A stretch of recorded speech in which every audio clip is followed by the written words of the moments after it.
Che cosa bisogna fare per imparare una lingua efficacemente? Quali passi bisogna seguire? Nel video di oggi parleremo di uno degli elementi essenziali e può essere che dopo la visione di questo video il tuo rapporto con l'apprendimento delle lingue cambi. Questo è Italiano con Eli, il canale rivolto a chi vuole avverare il proprio sogno italiano. Qui troverai molti video sulla lingua e la cultura italiana. Ti invito pertanto a iscriverti e ricorda, attiva anche la campanella, così riceverai una notifica ogni volta che un nuovo video è disponibile. Mi farebbe molto piacere rimanere in contatto con te.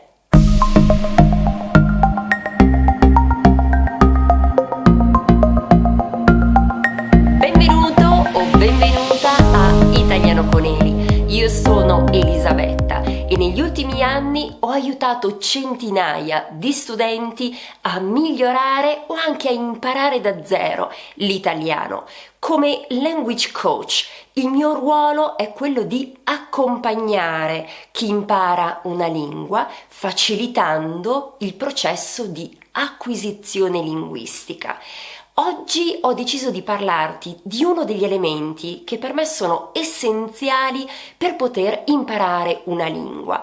In realtà ho parlato di questo argomento in modo un po' più approfondito nella guida, la guida pratica che ogni studente di italiano dovrebbe seguire e che potrai scaricare gratuitamente dal mio sito elisabettamacani.com. Ricorda tra l'altro che potrai decidere di leggere la guida in italiano, in inglese oppure in spagnolo. Se vuoi imparare o migliorare l'italiano, dovrai farlo in modo consapevole, ovvero conoscendo la rotta da seguire. C'è una citazione che a me piace moltissimo, una citazione di Seneca, che è questa: non esiste un vento a favore per il marinaio che non sa dove andare. Ma certo, se non sai dove vuoi arrivare, come puoi riuscire ad arrivarci? Ti sei mai chiesto o mai chiesta quali sono gli obiettivi che vuoi raggiungere con l'italiano nell'apprendimento della lingua italiana? Come vedi, parlo di obiettivi e non di desideri. Sono due cose diverse e lo vedremo dopo. Prima di stabilire i tuoi obiettivi, però, è bene che tu sappia come stabilirli. Guarda quest'immagine. Come vedi è una montagna. Facciamo finta che vuoi arrivare proprio sulla cima della montagna, vuoi arrivare sulla vetta. Allora, che cosa potresti fare? Una prima opzione sarebbe quella di iniziare a camminare per avvicinarti alla montagna. Cammini, ti concentri sempre sulla vetta e anche se continui a camminare non noti dei miglioramenti. Sai che effettivamente stai percorrendo il cammino, quindi vai nella direzione della montagna, eppure continui a guardare alla cima e ti sembra così lontana, non vedi dei miglioramenti apprezzabili e francamente ti senti anche un po' stanco o stanca. Vediamo ora un secondo scenario. Anziché concentrarti sulla cima della montagna, decidi di porti una prima meta di 5 km e quindi decidi di camminare per 5 km.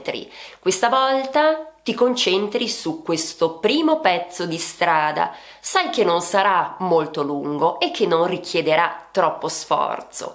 Cammini avendo in mente che questi 5 km sono ogni volta più vicini e vedi effettivamente che stai facendo dei progressi.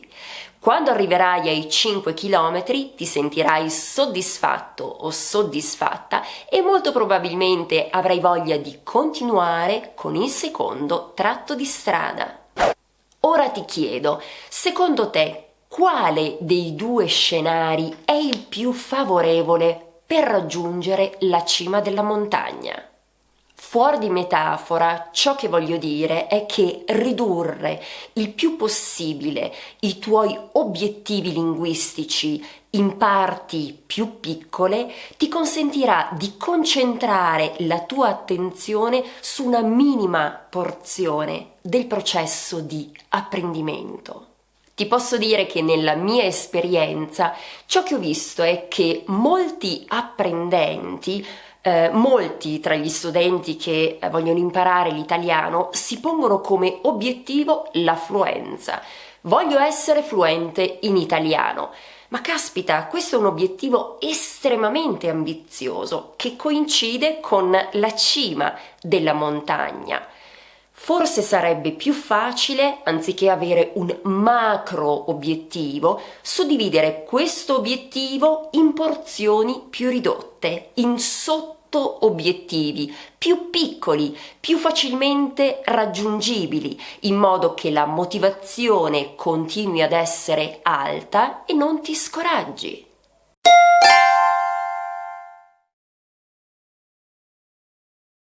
Oltre a questo, devi pensare che per ogni obiettivo linguistico devi essere in grado di sapere se e quando lo avrai raggiunto.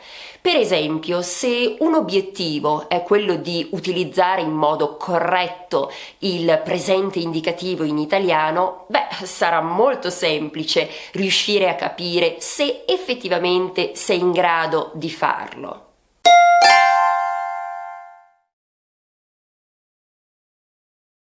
Attenzione però, dobbiamo essere realisti, ovvero dovrai stabilire degli obiettivi linguistici in base alle tue circostanze, in base a quanto tempo effettivamente tu puoi dedicare alla lingua italiana, in base alle tue risorse. Ciò che voglio dire è che se puoi dedicare alla lingua italiana solamente un'ora in settimana, è chiaro che i progressi saranno molto lenti e quindi questo lo devi tener presente al momento di stabilire degli obiettivi.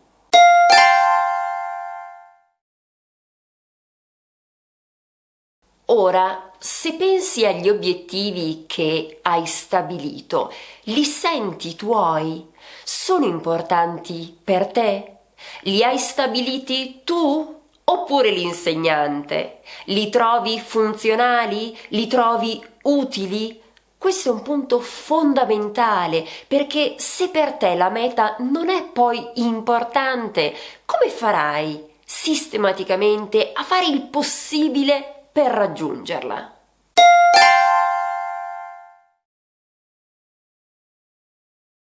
Come ho accennato poc'anzi, ho parlato di obiettivi e non di desideri, perché sono due cose diverse ed è per questo che Italiano con Eli ha come motto: trasforma il tuo sogno italiano in realtà, proprio perché il mio compito come language coach è quello di farti passare da un qualcosa di immaginario, da un desiderio appunto, alla realtà. Quindi qual è l'elemento fondamentale di cui abbiamo parlato oggi che permette di imparare la lingua italiana, in realtà qualsiasi lingua, in modo efficace? Stabilire degli obiettivi linguistici che rispettino le caratteristiche di cui abbiamo appena parlato. Sugli obiettivi ci sarebbe molto da dire, anche perché fissare degli obiettivi linguistici è solo uno dei passi che bisogna seguire per imparare una lingua. Come ho accennato prima, se vuoi scoprire gli altri 9 elementi, puoi scaricare la guida dal mio sito elisabetamaccani.com. Ti è piaciuto questo video? Se sì, ti chiedo di mettere un mi piace e di condividerlo con i tuoi amici o compagni di studio. E se poi decidessi di iscriverti al canale, mi renderesti molto ma molto felice. Trasforma il tuo sogno italiano in realtà. Grazie dell'attenzione. Ci vediamo la prossima volta, sempre su Italiano con Eli. Ehi! Ti piace l'opera italiana? Guarda che puoi dare un'occhiata a due video, quello su Rigoletto o quello su